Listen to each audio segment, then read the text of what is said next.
Now, Paul, you've been around the disability sector for a long time and had done many a campaign. What's your take on disability campaigning? Well, people who are blind and vision impaired tend to be clearly on top of the pyramid, if you like. If there is a hierarchy of disability, the blind are on top in terms of they've won the most wide-ranging range of services and conditions for blind people. Just to list a few, blind people certainly don't pay for public transport.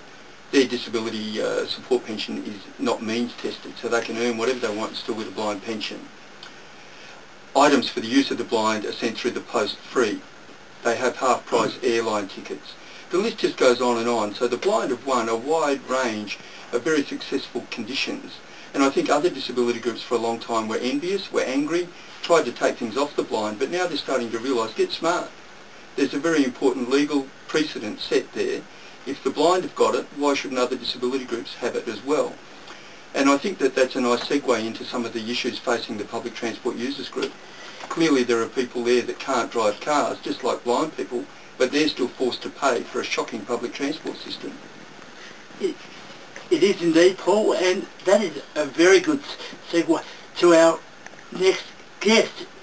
You may remember on the last Boldness we played some audio from a rally conducted by a Victorian Public Transport is Accessible for People with Disabilities group.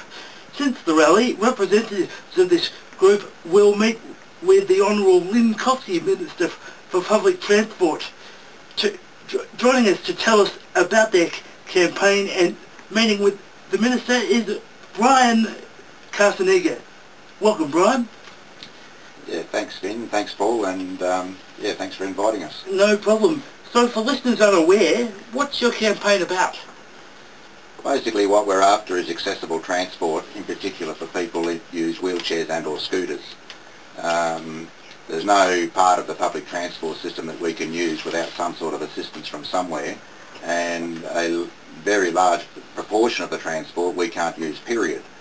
And yet, we're expected to have to pay for that, so we're basically being expected to pay for something that they can't supply. And in reaction to that, we've said, well, that's not fair. Until you can supply us with accessible transport, then we feel that we should be entitled to travel for free.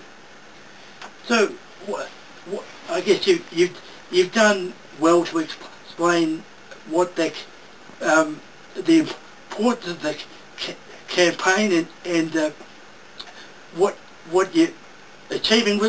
What ultimately can you? What ultimately do you want to achieve, and what are you achieving now? Ultimately, what we want to achieve is fully accessible transport, and independently accessible. Like at the moment, if we were to catch a train, we all have to go to the front carriage, and the driver has to get out of his driver's box and put a ramp down for us to be able to access the trains. So we don't have the same access as what anyone else does, and if there's already 4 wheelchairs in the front door, then there's a high possibility that we won't be able to get the 5th chair in, and we just feel that that's not fair. And as a result of our campaign, as you said before, we've got a meeting coming up next week with Lynn Coxey to further discuss this matter. And what do you hope to achieve through a meeting, Minister Coxey? Basically, I suppose we're hoping that she'll agree that the system isn't, it's not inclusive. It certainly doesn't put people that use wheelchairs and scooters in an inclusive position, which this government, claims to be an inclusive government. Mm-hmm. And we're hoping that the result will be that she'll see that, to give us free transport is a fair and equitable thing to do. Indeed. So, how can people help with your campaign? Probably the simplest way is we have an email address, nofares@expectyes.com, all in lower caps. Send us an email, address the letter to Lynn Coxey, and we'll take them with us when we go to see her. And now Paul, in fact, has a good travel tip. Not that we advocate, fare evading or anything, but Paul does have a travel tip just in case people do feel the need. Well, it would seem that if you're either wearing dark sunglasses, but particularly if you've got a white cane or a white stick of some kind, they don't expect you to pay. And it seems to me that was the irony I was pointing out before. The only rationale I can think of is that because people with vision impairments can't drive cars, they're given completely free access to public transport and half-price airfares as well. So I'm not sure what rationale, if any explanation, has been given to the group, Brian, by a minister or any of the senior bureaucrats, but it seems to me that, as far as I know, it forms a form of disability discrimination, and I know that the Public Transport Disability Action Plan gave them some 30 years before they were undertaking to make the public transport system accessible. How are they travelling against that 30-year time frame? Well, already we've seen that there's been a delay on the bus program.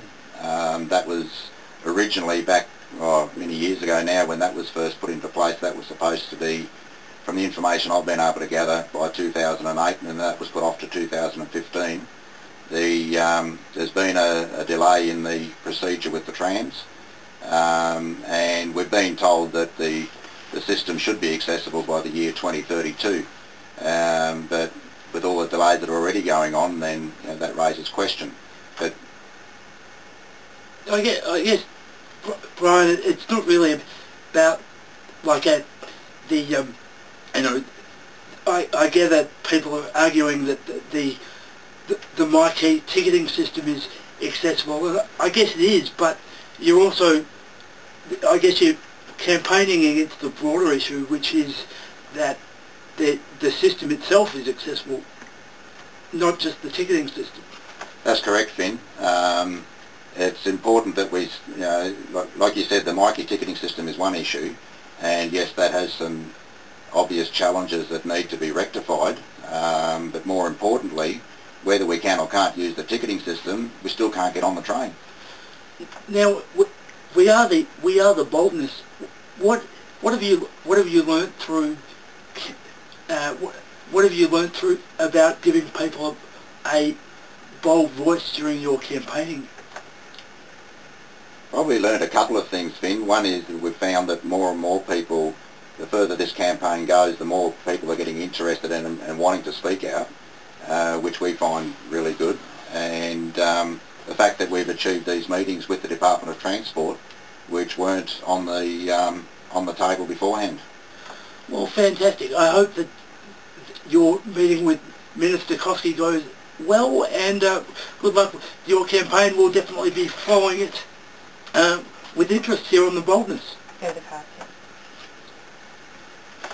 Australia does not realise... Well done, Brian. Well done, Brian. Good job. Yeah, very good. Yeah, no, you got the message across very clearly. Oh, good. Okay. Must admit I was a little bit... Oh, really? Oh. No, you're solid. You're solid, yeah, your voice sounds really good. solid. You've got a great voice for it. That's right. Oh, that's good.